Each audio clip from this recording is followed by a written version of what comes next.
you're going to be hearing a lot about the idea of a bond vigilante at the moment. And you probably sat there thinking, what the hell is a bond vigilante?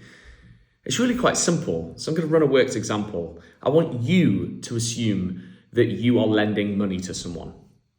So you have some money to lend.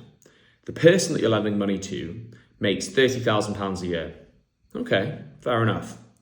Now let's assume they wanted to borrow £5,000 from you and they're making 30 grand a year. Forget taxes. Let's just assume it's 30 grand net. You'd probably charge them a relatively low interest rate because it seems very plausible that they can afford to pay back £5,000 on £30,000 a year of net income. Now, the next thing I want you to imagine is this person now has £40,000 in debt and they're still making 30 grand net per year. Are you more likely to charge them a higher interest rate on that debt? Of course you are. The reason is you're a little bit worried about their ability to repay that debt to you. So let's just zoom back out.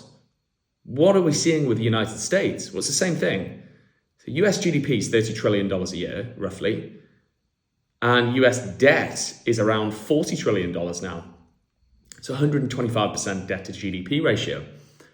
So is it a surprise that absent any intervention, absent any yield curve control, absent anyone printing money to buy the debt on the sly, let's assume it's just actual honest debt dynamics with a real lender and a real borrower. Is it a surprise that lenders are looking at the US government and going, really? You're gonna be able to pay that back? I'm not so sure. You're getting charged a higher rate.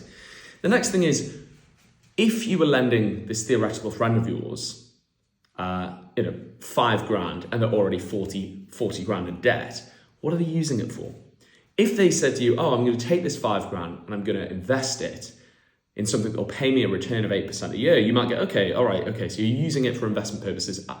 I'm happy to accept a lower rate there. I'll give you a lower rate, that's fine.